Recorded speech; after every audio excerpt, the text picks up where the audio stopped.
વેદોનો અધિકાર બધાને નહીં. જો અહીંયા અધિકારનો અર્થ હક એવો નહીં કરતા. અધિકારનો અર્થ છે યોગ્યતા. શ્રીમદ ભાગવતનો પણ પ્રથમ સ્કંદ અધિકાર લીલા છે. જેની જેવી યોગ્યતા, જેની જેવી પાત્રતા. કુપાત્રની આગળ વસ્તુ ન વાવીએ પાનબાઈ, ત્યાં સમજીને રહીએ ચૂપ.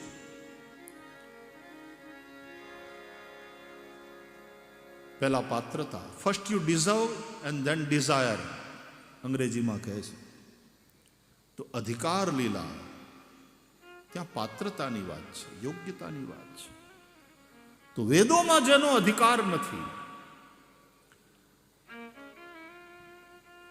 જેના ઉપનયન સંસ્કાર થયા છે, જેણે યજ્ઞોપવિત ધારણ કરી ત્રિકાલ સંધ્યા કરે છે, ગાયત્રી જપે છે, જેની બુદ્ધિ સૂક્ષ્મ થઈ છે, એ જ વેદોના તાત્પર્યને સમજી શકે, એ જ વેદ મંત્રોને બરાબર ભણી શકે, બોલી શકે.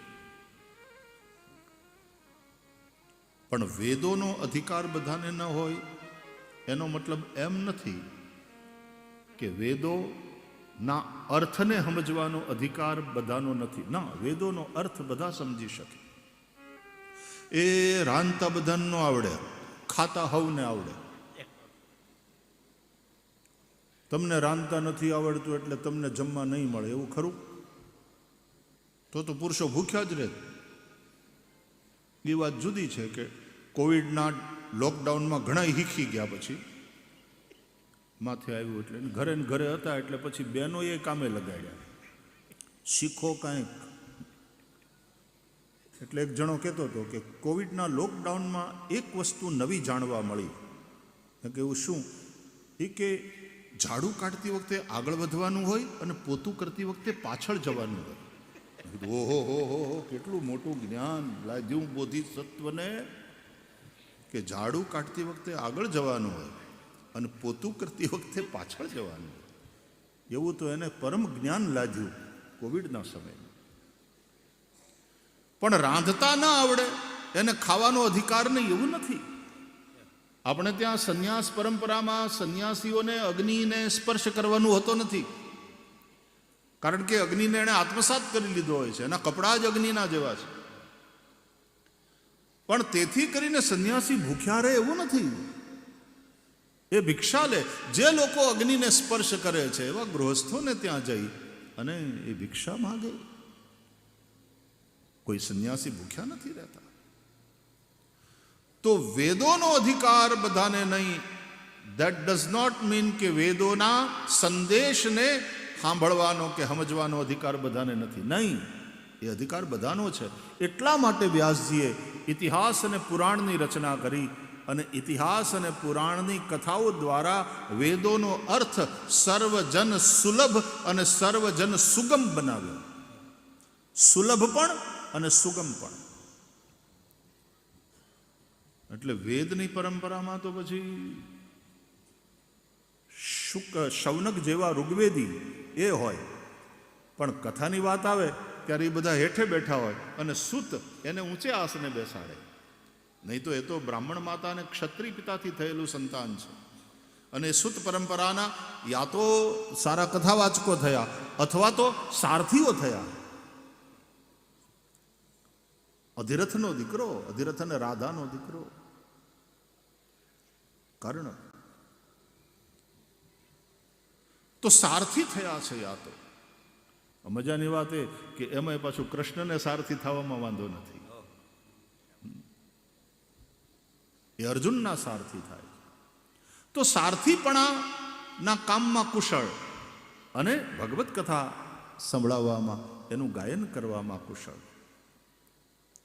સુત પુરાણી તો એને ઊંચે આસને બેસાડી અને આ બધા શૌનક ઋગ્વેદી છે, વૃદ્ધ કુલપતિ છે, એ સૌ નીચે બેઠા છે, પ્રશ્ન કરે છે, આશીર્વાદ આપે છે. સૂત જાનાસી ભદ્રંતે ભદ્રંતે, તમે અમને ભગવાનની મંગલમયી કથા સંભળાવો. તો સવારના પહેલા વેદ પરંપરા અનુસાર આ બધા ઋષિઓ ભેગા મળીને યજ્ઞ કરે અને એ યજ્ઞના અંગ રૂપે અપરાહ્ન સમયમાં સુતજીના મુખે ભગવાનની કથા સાંભળે. અહીંયા યજ્ઞ મુખ્ય છે. આ લોકોના દીર્ઘ સત્રમાં નૈમિષારણ્યમાં યજ્ઞ મુખ્ય છે, કથા ગૌણ છે. ત્યાં જ્યારે શુકદેવજી કથા સંભળાવે છે રાજા પરીક્ષિતને, ત્યાં કથા જ પ્રધાન છે. પરીક્ષિતે બધું જ છોડ્યું છે. રાજ્ય સત્તા છોડી, પરિવાર છોડ્યો, અરે ખાવા પીવાનું છોડ્યું, માત્ર ને માત્ર ભગવત કથા, કથા પ્રધાન છે રાજા પરીક્ષિત માટે.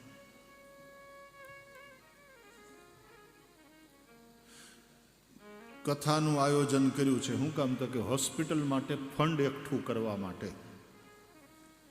સારું, એના દ્વારા સારા કામ થાય, ફંડ રેઝ થાય અને સારા કામ થાય, એમાં વાંધો નહીં. પણ ત્યાં કથા ગૌણ થઈ જાય છે. પછી પેલું ફંડ એકત્ર કરવાની પ્રવૃત્તિ એ પ્રધાન થઈ જાય. તો ઘણે ઠેકાણે તો હોસ્પિટલ માટે બીજી રીતે કથાને વચ્ચે રોકીને રૂપિયા ભેગા કરવાની વાતો થવા માંડે. વક્તાને કહી દે, મારે જો થોડી વાર તમે કથાને વિરામ આપો અને પછી બધાને સન્માન કરવાના અને ઓલું કરવાનું. ત્યાં કથા ગૌણ થઈ જાય.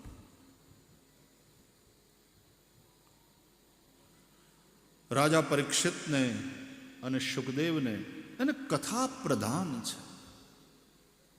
કથા માટે કથા છે, બીજો કોઈ આશય નથી.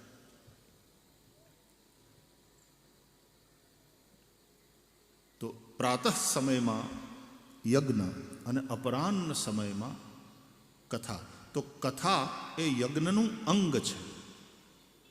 કોઈ પણ સત્કર્મ કરો એની સાથે સત્સંગને જોડો એ અનિવાર્ય છે. સત્સંગ વિના કોઈ પણ સત્કર્મ સાર્થક ન થાય. તમે તીર્થયાત્રા કરો તો પણ સાથે સત્સંગ કરો. તીર્થયાત્રા કરી આવ્યા અને સત્સંગ ન કર્યો તો તમે જાત્રા ન કરી આવ્યા, તમે ફરી આવ્યા. હરિદ્વાર ફરી આવ્યા, પણ હરિદ્વાર ગયા સાથે સાથે સત્સંગ કર્યો. મૈત્રેય ઋષિના આશ્રમમાં વિદુર તીર્થયાત્રા કરવા નીકળ્યા છે અને યાત્રા કરતા કરતા મૈત્રેય ઋષિના આશ્રમમાં જઈને સત્સંગ કર્યો છે. ત્યાં ખરા અર્થમાં એ યાત્રા સાર્થક થઈ. તમે રાખો છો સત્યનારાયણની પૂજા ઘરે,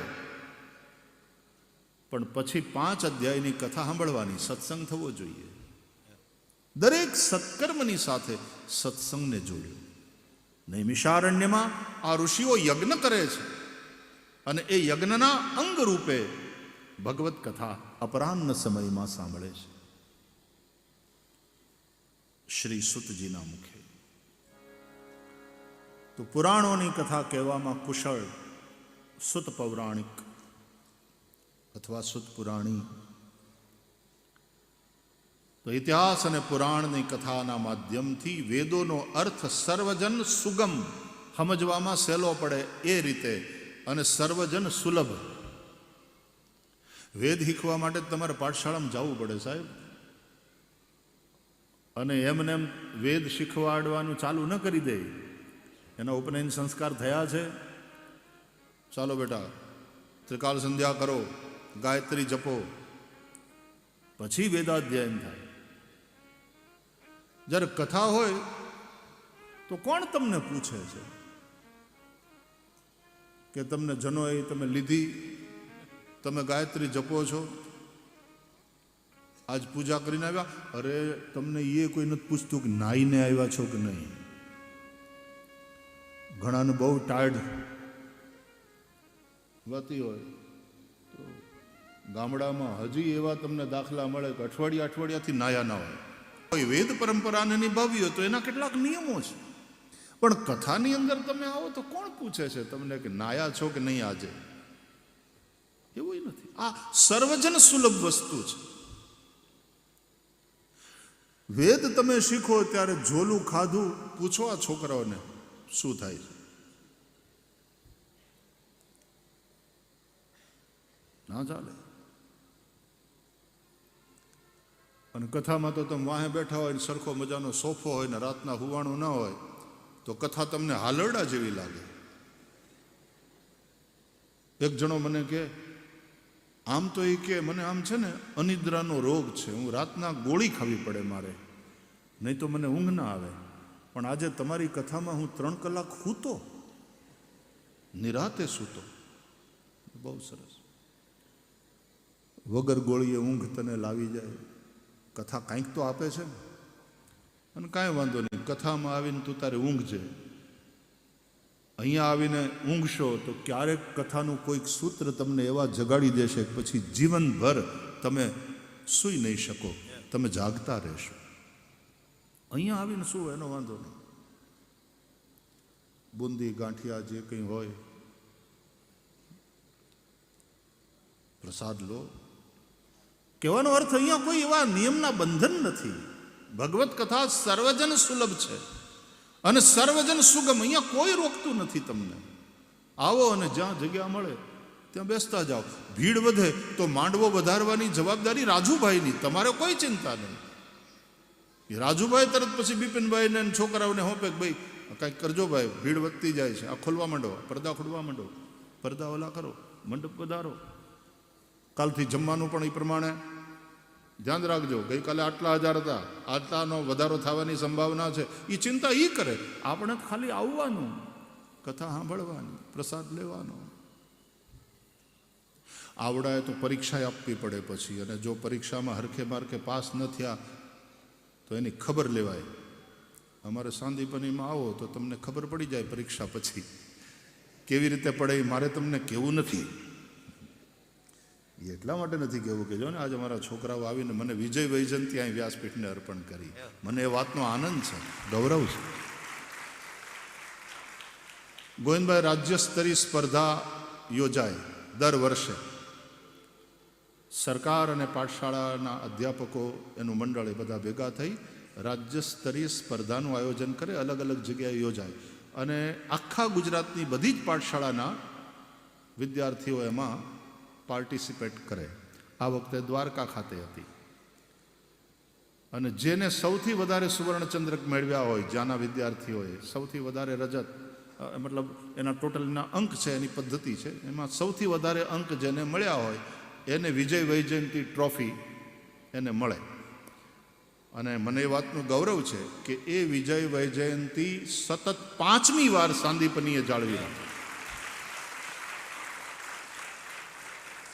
આમ તો બધી જ પાઠશાળાઓ મારી પાઠશાળા છે.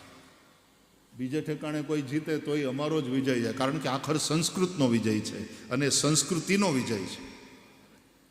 એટલે અમારી ઘણી પાઠશાળાઓ, અમારે પૂજ્ય માધવપુરી સ્વામી પધાર્યા હતા અહીં પહેલે દિવસે. છારોડી કેટલી સરસ પાઠશાળા ચાલે. બ્રહ્મર્ષિ ધામ નડિયાદ કે પૂજ્ય કૃષ્ણશંકર દાદાજીના આશીર્વાદથી ચાલી રહેલી સોલા ભાગવત વિદ્યાપીઠ. અને એ જ રીતે અંબાજીમાં, એ જ રીતે સુરતમાં ઘણી બધી પાઠશાળાઓ ચાલે છે. એ કોઈ પણ પાઠશાળાનો છોકરો એ સુવર્ણચંદ્રક કે કોઈ બીજી ટ્રોફી જીતે તો એમાં અમારે બધાએ તો રાજી થઈને બધાને આશીર્વાદ આપવાના હોય. પણ હવે સાંદીપનીવાળા ટ્રોફી સતત 5મી વાર લઈ આવ્યા અને વ્યાસપીઠને અર્પણ કરી, એટલે સ્વાભાવિક રીતે વિશેષ આનંદ અને વિશેષ ગૌરવ થાય. અમારા બધા આચાર્યોને એને આશીર્વાદ દેવાનું મન થાય. અને દેશ વિદેશના જેટલા બધા આ પ્રવૃત્તિ સાથે જોડાયા છે બધાને તે સ્વાભાવિકપણે રાજીપો થાય, ગૌરવ થાય. એટલે આને તો પરીક્ષા આપવી પડે છે ભણ્યા પછી. તમને કથાના છેલ્લે દિવસે કોઈ ઊભા રાખીને એમ કે નીકળો છો ક્યાં, આટલા દી બૂંદી ખાધી. આવા સરસ સોફા ઉપર બેસીને કથા તમને સાંભળવાની વ્યવસ્થા કરી આપી. એમને એમ નહીં જવાય, પરીક્ષા આપો. આવું કોઈ કહે છે? આવડા છોકરા ક્લાસ ચાલતો હોય, કક્ષા ચાલતી હોય તો વચ્ચેથી ઊભા થઈ ન જઈ શકે અને તમે વયા જાઓ તો તમને કોણ પૂછે છે? તમને કોણ રોકે? આ કેટલું સહેલું છે જુઓ તો ખરા. એટલા માટે પુરાણોની કથા દ્વારા વેદોનો અર્થ સર્વજન સુલભ. સુલભતા તો જુઓ તમે આની. અને સાથે સાથે સર્વજન સુગમ, નાનામાં નાનો માણસ પણ સમજી શકે એ રીતે. રામાયણ હોય, ભાગવત હોય કે બીજા પુરાણો, રામાયણ ઇતિહાસ છે, મહાભારત ઇતિહાસ છે. રામાયણની ટીવી સિરિયલ ચાલતી હતી, બધું છોડીને માણસ બધા કામ છોડીને બેસી જતા. રામાનંદ સાગરની જૂની સિરિયલ આખા હિન્દુસ્તાનમાં કરફ્યુ જેવું વાતાવરણ થઈ જતું હતું. અને એ પછી આ લોકડાઉનમાં દૂરદર્શને વળી પાછી એકવાર ટેલિકાસ્ટ કરી, વળી પાછી એટલી જ જોવાણી. પછી મહાભારત એ ટીવી સિરિયલ આવી, અગેન આટલા જ રુચિપૂર્વક લોકોએ જોઈ. આ રામાયણ અને મહાભારત એ બે ઇતિહાસ, અને એ જ રીતે આ 18 પુરાણો, એ પુરાણના ઉપર પણ કેટલી હવે આ સિરિયલોનો તો હવે આમ જાણે જમાનો આવ્યો હોય એમ કંઈક ને કંઈક સિરિયલ, દેવો કે દેવ મહાદેવ, શિવ પુરાણ અને બીજા બધા ગ્રંથોને આધારે કેવું સરસ. લોકોને રુચિ છે, ધર્મનિષ્ઠ પ્રજા છે આ રાષ્ટ્રની. બધાય જોવે, બધા આનંદ લે, બધાય સમજી શકે, મનરંજન પણ થાય અને કંઈક શીખવા પણ મળે. બુદ્ધ વિશ્રામ સકલ જન રંજની, એટલા માટે તુલસીદાસજી કહે છે. પણ રામાયણ હોય, મહાભારત હોય, બધા છે તો વેદોનો જ સાર. વેદોપનિષદામ સારા જાતા ભાગવતી કથા. વેદો અને ઉપનિષદોના સારમાંથી આ ભાગવતી કથા નિષ્પન્ન થઈ છે. તો ખૂબ સુગમ અને ખૂબ સુલભ બનાવવામાં આવ્યો વેદોનો અર્થ આ કથાઓના માધ્યમથી. પોએટિકલી એન્ડ સ્ટોરિકલી વેદોનો અર્થ પ્રસ્તુત કરવામાં આવ્યો છે પુરાણો દ્વારા. તો વ્યાસજી એ પણ કાર્ય કર્યું. વેદોને વ્યવસ્થિત કર્યા અને પછી વેદ પરંપરાને ચલાવવાનું કામ, એ પછી ઇતિહાસ અને પુરાણોની રચના દ્વારા વેદોનો અર્થ બધાયને સમજવા મળે, એ અવસર સૌને પ્રાપ્ત થાય, એમાં કોઈ રોકટોક નહીં, આવી વ્યવસ્થા કરી વ્યાસજીએ. વ્યાસજી સતત સમાજની ચિંતા કરે છે અને સમાજના કલ્યાણનું ચિંતન કરે. વ્યાસજી અને નારદજી. નારદજી તમે જોજો, એક જગ્યાએ બેહી ન શકે, ઓલવેઝ બિઝી, સતત ફરતા રહે. અને ફરતા રહે એમાં જ્યાં એમને જ્યાં પ્રોબ્લેમ દેખાય ને એટલે કામે લાગી જાય, તરત ચિંતન કરવા માંડે. આપણે સત્યનારાયણની કથા કોણે કોણે સાંભળી? સત્યનારાયણની કથા કોણે કોણે શીરો ખાધો એમ નથી પૂછતો. શીરા ટાણે તો બધાય પોગી જાય. આખે આખી 5 અધ્યાયની સત્યનારાયણની કથા કેટલાય સાંભળી? બહેનોએ વધારે સાંભળી. ઓલા ગોરબાપા કથા કરતા હોય ને તો આવડા તો બધા બહાર બેઠા બેઠા બીડીયું પીતા હોય ગામડામાં. બીડી પીને ધગધગી ગઈ હોય ને જીભ, એની માથે પછી શીરો મૂકે, લ્યો લાવો ગોરદાદા.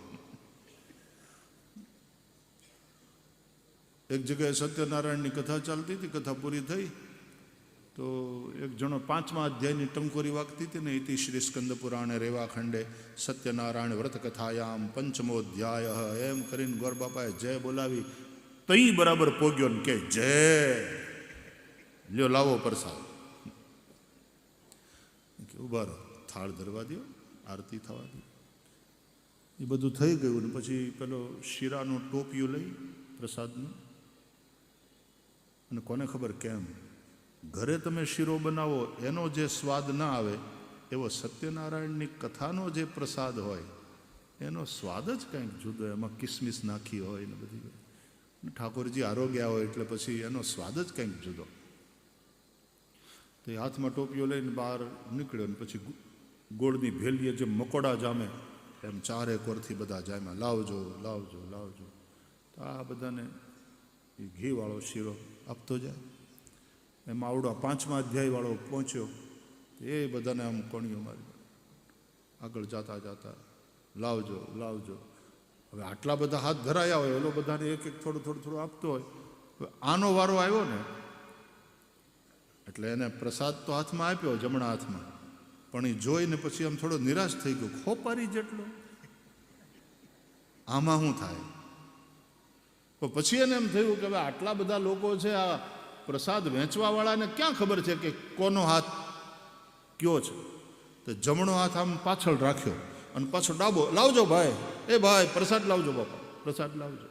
તો વળી પાછો બધાને વેચતા વેચતા વેચતા આનો વારો આવ્યો ને ત્યાં ટોપી આમ પ્રસાદ ખૂટી ગયો, અને જમણા હાથમાં પ્રસાદ હતો આમ વાહે કરીને ઊભો હતો ને, એક કૂતર્યું આવું ખાઈને વયું ગયું. ઘીવાળો શીરો ખાય અને આમ જીભ ફેરવતું મજા આવી, મનમાં થેન્ક યુ કહીને વયો ગયો. પછી બહુ લોભ કરે તો બે બાજુથી રહે.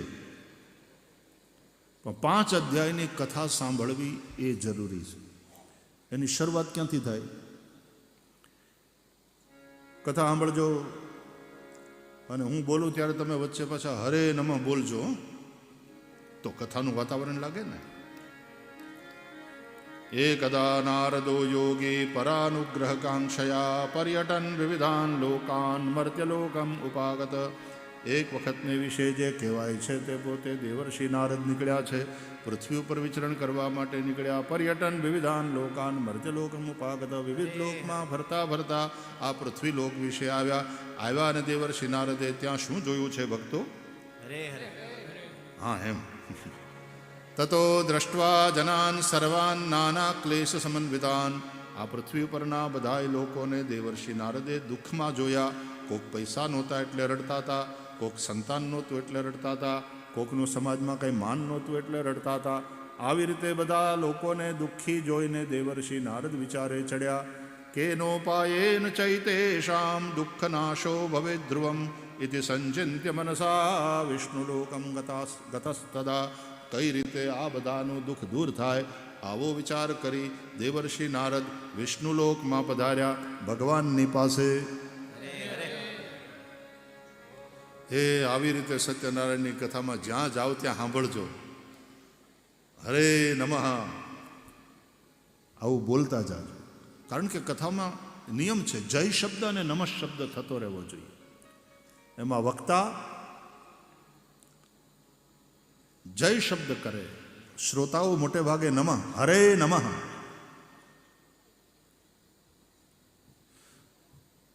પછી ગામડામાં જ કથા હાલતી હોય તો એક બાપા ગોર બાપા રામાયણની કથા સંભળાવતા કે રામને 2 માં.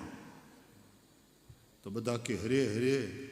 કોઈ પૂછ્યું નહીં કે 2 કેવી રીતે? પણ હરે હરે થતું હોય.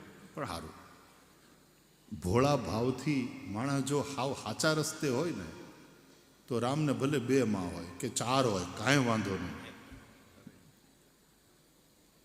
પછી કોને કેટલી માં એ એટલું મહત્વ નથી ધરાવતું કે ઇતિહાસ ખોટો છે વગેરે વગેરે. ભાવ સાચો છે તો સારું.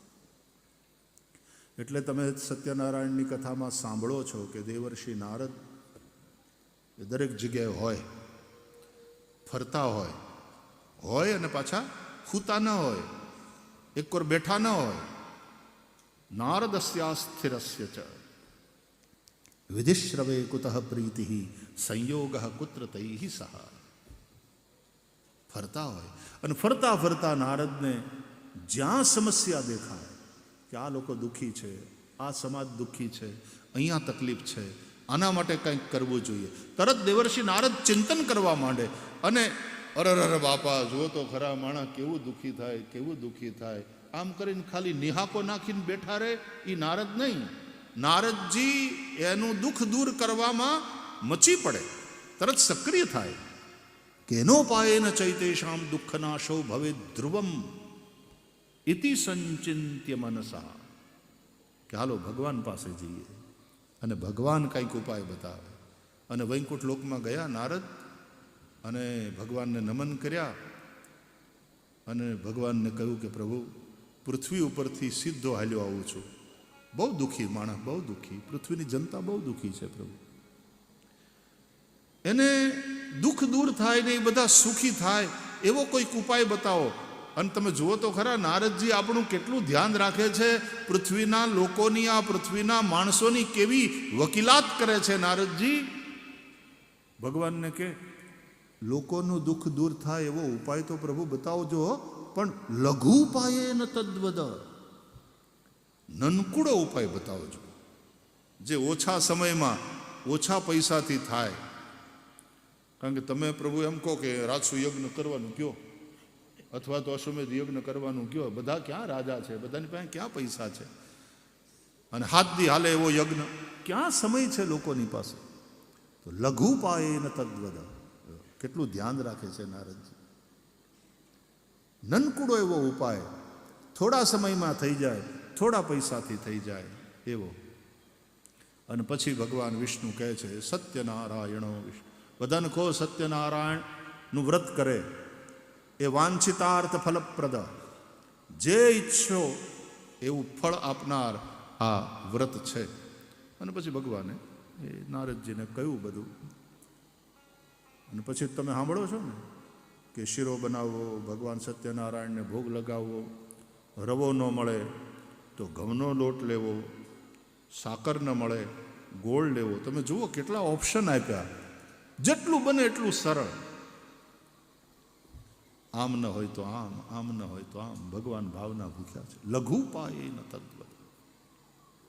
અને પછી દેવર્ષિ નારદ એ લઈને આવે છે. અને પછી સૌથી પહેલા વહેલા શરૂઆત તો કે બ્રાહ્મણથી કરી. કશ્ચિત કાશીપુરે રમ્યે હિ આસિદ વિપ્રોતિ નિર્ધના. સુંદર કાશી નગરીમાં એક અતિ નિર્ધન બ્રાહ્મણ રહેતો હતો. ક્ષુત્રુભ્યામ વ્યાકુલો ભૂતવા નિત્યમ બભ્રામ ભૂત. સત્યનારાયણની કથા વાંચ, મેં નાનપણમાં બહુ વાંચી છે એટલે આ બધા શ્લોકો યાદ છે. ક્ષુત્રુભ્યામ વ્યાકુલો ભૂતવા નિત્યમ બભ્રામ ભૂતલે. ભૂખ અને તરસથી વ્યાકુળ બની અને બ્રાહ્મણ પૃથ્વી ઉપર રોજ ભટકતો હતો. હવે એમાં હરે હરે કહેતી વખતે પ્રશ્ન થવો જોઈએ કે કાશીમાં રહેતો બ્રાહ્મણ અને એ ભૂખ્યો તરસ્યો અને પાછો નિત્યમ રોજ ભટકે, મળું આ કેમ મનાય?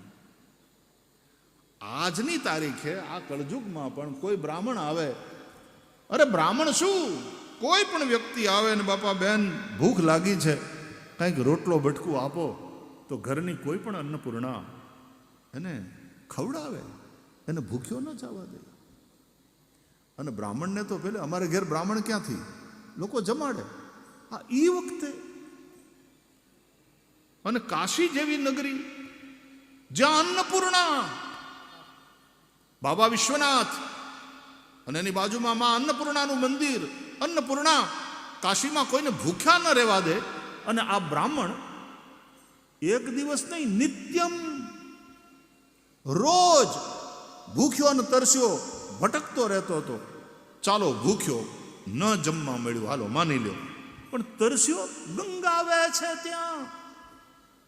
કાશી નગરીમાં ગંગા વહે છે, ત્યાં બ્રાહ્મણ તરસ્યો કેવી રીતે હોઈ શકે? હરે હરે કરતી વખતે આ પ્રશ્ન થવો જોઈએ.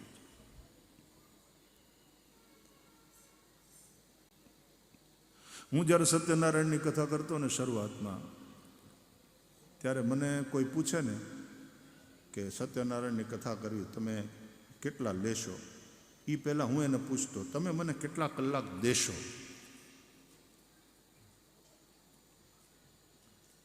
અને પછી 5 અધ્યાયની કથા હું તેદી 3 કલાકમાં કરતો અને 1.5 કલાક નિરાતે પૂજા કરાવતો. એટલે 4.5 કલાક તમારી પાસે હોય તો મને બોલાવો. એવું ગાનપણ હતું. પછી ભગવાનને એમ થયું કે આને 3-3.5 કલાકનો શોખ છે, તો સત્યનારાયણની ભાગવતની કથા કરવા બેહાડો. એટલે ભગવાને પછી એવી ગોઠવણી કરી લીધી.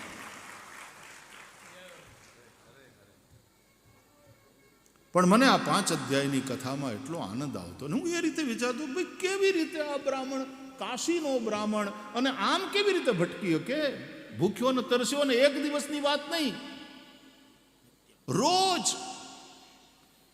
તો એ બતાવે છે કે બ્રાહ્મણની ભૂખ સામાન્ય નહોતી, એની તરસ સામાન્ય નહોતી. જ્યારે તમને ધનની ભૂખ હોય, જ્યારે તમને કીર્તિની તરસ લાગે, તો તમે એક કોર બેહી રહ્યો ન હાલે, તમારે ભટકતું રહેવું પડે, સવારના પોરમાં નીકળી જવું પડે, રાતના 11 વાગે ઠેઠ ઘેર આવીને રોટલા ભેગા થાવ, તમારે ક્યારેક અમેરિકા આંટો મારવો પડે, ક્યારેક તમારે બીજા દેશમાં આંટો મારવો પડે. નિત્યમ. એટલે પછી ભગવાનને દુઃખિતમ બ્રાહ્મણમ દ્રષ્ટવા, ભગવાન બ્રાહ્મણ પ્રિય. હજી બધા શ્લોકો યાદ છે. દુઃખિતમ બ્રાહ્મણમ દ્રષ્ટવા ભગવાન બ્રાહ્મણ પ્રિય. ભગવાન કેવા? તો કે બ્રાહ્મણ પ્રિય. એ આ દુઃખી બ્રાહ્મણને જોયા અને ભગવાનને દયા આવી કે આવી રીતે ભટકે છે, ભૂખ્યો ને તરસ્યો, ભીખ માંગતો ફરે છે. વૃદ્ધ બ્રાહ્મણ રૂપસ્તમ પપ્રચ્છદ્વિજમાદરાથ. ત્યારે ભગવાન વૃદ્ધ બ્રાહ્મણનું રૂપ લઈ અને પેલાની પાસે ગયા. વૃદ્ધ બ્રાહ્મણનું કેમ? ઓલા બ્રાહ્મણ, એક તો બ્રાહ્મણને બ્રાહ્મણ ઉપદેશ કરે, બીજાને પાસેથી ન સાંભળે. ઘણી વાર બ્રાહ્મણોને પોતાનું એ હોય, ન સાંભળે બીજાનું, એટલે બ્રાહ્મણનું રૂપ લીધું. અને એમાંય વૃદ્ધ બ્રાહ્મણનું, એના કરતાં થોડા ઉંમરમાં મોટા, તો સામેવાળો સાંભળે. વૃદ્ધ બ્રાહ્મણનું રૂપ લઈ અને પછી ઓલાને મળ્યા, કાશીના એ બ્રાહ્મણને પૂછ્યું, પણ કેટલું સરસ, આદરાત. પપ્રચ્છદ દ્વિજમ આદરાત, આદરપૂર્વક. બ્રાહ્મણ થઈને ભટકે, તને શરમ નથી આવતી? બ્રાહ્મણનું ખોળિયું છે, મા બાપને લજવ્યા, વડીલગીરી તરતો તરત એવી રીતે કરવા માંડવી અને સામેવાળાને ઉતારી પાડવો, એમ નહીં. આદરપૂર્વક પૂછ્યું, વૃદ્ધ બ્રાહ્મણનું રૂપ લઈને સ્વયં ભગવાન વિષ્ણુએ, હે ભૂદેવ, તમે કેમ આમ વ્યાકુળ થઈને ફરો છો? એટલે એણે પોતાની વાત કરી તો કે હો તમને જે જોતું હશે એ મળશે. સત્યનારાયણો વિષ્ણુ વાંછિતાર્થ ફલપ્રદ. અને પછી સત્યનારાયણ ભગવાનનું વ્રત કરવાનું કહ્યું કે તમે સત્યનું વ્રત કરો, તમને બધું જ મળશે. અને બધી વિધિ બતાવીને પછી એ બ્રાહ્મણે, કાશીના એ બ્રાહ્મણે મનમાં સંકલ્પ કર્યો કે આજ ભિક્ષામાં મને જે કંઈ દ્રવ્ય પ્રાપ્ત થાય એના દ્વારા હું સત્યનારાયણનું વ્રત કરીશ.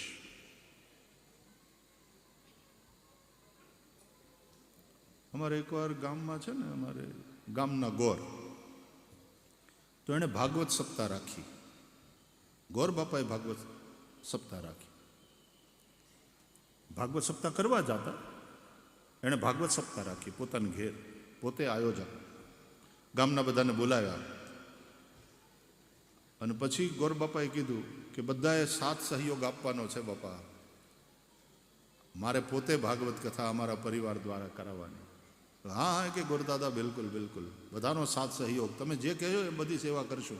તો આ ભાઈ મંડપનું કરશે ને ઓલા મંડપવાળાને ઓલાને બોલાવી દઈશું ને એને કમાવા નહીં દઈએ, ભાઈ તું સેવા કર, ખર્ચો થાય એ લઈ લેજે, આનું આમ કરી દઈશું, આનું આમ કરી દઈશું, તરત કમિટી રચણ. પછી ગોરબાપા બોલ્યા, પણ આપણે ગામ ધુમાડા બંધ કરવાનું છે રોજ. એટલે બધા કે ગોરદાદા એ રહેવા દે, તમે તારે કથા કરો, બધા આવશે પ્રેમથી, તમારે તમારા પરિવારના જે હોય ને એ બધાને જમાડો, જે બહેનો દીકરીઓ ફઈઓ ને બધાને બોલાવ્યા હોય એ બધા પૂરતું રાખો, ગામ આખાનું રહેવા દો. તો કે નહીં, મારે બહુ ઈચ્છા છે, આપણે ગામ ધુમાડા બંધ અને રોજ પાછું. પછી સરપંચ કે ગોરદાદા રહેવા દો, રોજ ગામ ધુમાડા બંધ, પણ તે ખર્ચો તો મારે મથે જવાનો છે કે ગોરનું કાંઈ થોડા એમને એમ ખાય કોઈ. એટલે પછી અંતે ખર્ચો ગોરદાદા પાછો અમારી માથે જ આવવાનો છે, એટલે એ રહેવા દો ને, તમે તારે કથા સાંભળાવો, બધા કથા સાંભળશે, આનંદ કરશું, બધા રોજ આવશું. તો આણે ભિક્ષા માગીને એમાંથી જે કંઈ આવે એમાંથી સત્યનારાયણની પૂજા કરવાની હતી. તો કથા એમ કહે છે કે તે દિવસે એ બ્રાહ્મણને ભિક્ષામાં જે કહેવાય છે તે પોતે 4 ગણું દ્રવ્ય પ્રાપ્ત થયું છે. મતલબ રોજ મળતું એના કરતાં ઘણું અધિક ધન પ્રાપ્ત થયું. અને એ વડે કરીને તે બ્રાહ્મણે સત્યનારાયણનું વ્રત કર્યું, કથા કરી. અને ભગવાન સત્યનારાયણની કૃપાથી એ બ્રાહ્મણની બધી જ ઈચ્છાઓ પૂર્ણ થઈ, ધન ધાન્યથી સમૃદ્ધિ એણે જીવનમાં ભોગવી. અને પછી ઇહલોકે સુખમ ભુક્ત્વા ચાંતે સત્યપુરમ યયૌ, જે કહેવાય છે તે પોતે આ લોકમાં સુખ ભોગવી બધા જ પ્રકારનું, અને અંતે એ ભગવાન સત્યનારાયણના લોકમાં ગયો છે.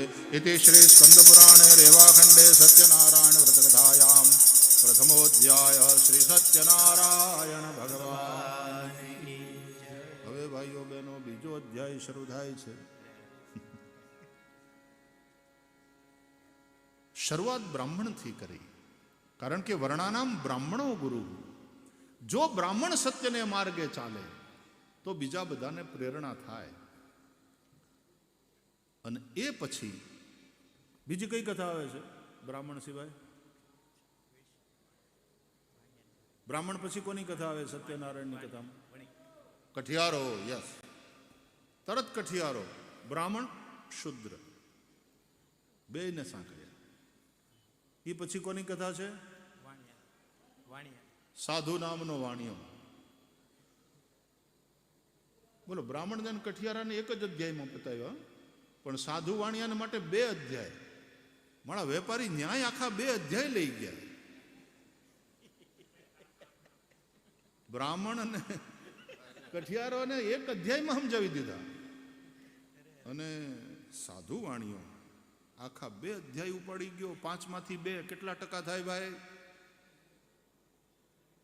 2 અધ્યાય લઈ. 2 અધ્યાયમાં સાધુ વાણિયાની કથા. 1 અધ્યાયમાં તો આ પેલું વિધિ કથન અંત બધું થયું. પછી 1 અધ્યાયમાં આ બ્રાહ્મણની કઠિયારાની એ વાત. 2 અધ્યાયમાં સાધુ વાણીઓ, અને પછી 5મા અધ્યાયમાં કોણ? ઉલ્કામુખ નામનો રાજા. એટલે સમજાણું, બ્રાહ્મણ કઠિયારો એટલે શુદ્ર, સાધુવાણીઓ એટલે વૈશ્ય, અને ઉલ્કામુખ રાજા ક્ષત્રિય. બ્રાહ્મણ, ક્ષત્રિય, વૈશ્ય અને શુદ્ર 4 વર્ણને સાંકળી લીધા. શિક્ષક, રક્ષક, પોષક અને સેવક, સમાજના 4 વર્ગના લોકોને સેવક, service tax, GST, goods and service tax, 4 વર્ણને સાંકળી લીધા. ઘણા લોકો શું કહે ખબર? તમે બ્રાહ્મણ થઈને ખોટું બોલો એટલે તમારે બોલાય એમ નહીં. સત્યનારાયણનું વ્રત બધાને માટે છે, 4 વર્ણના લોકોને માટે છે. અને સત્યના માર્ગે ચાલશો એ જ મોટો ધર્મ છે. ગોસ્વામી તુલસીદાસજી કહે છે, ધર્મ ન દૂસર સત્ય સમાના. સત્ય સમાન બીજો કોઈ ધર્મ નથી. અને શ્રીમદ ભાગવતનો પ્રારંભ પણ એટલા માટે સત્યમ પરમ ધીમહીથી થયો. ભાગવતનો ઉપસંહાર પણ સત્યમ પરમ ધીમહીથી. જો સત્ય નહીં રહે એને કારણે તે આટલી બધી હેરાનગતિ છે. એટલા માટે આટલા વકીલો, આટલા કોર્ટ કેસ, આટલા ભરાવા. કેમ? સત્ય નથી. માણસ બોલીને ફરી જાય.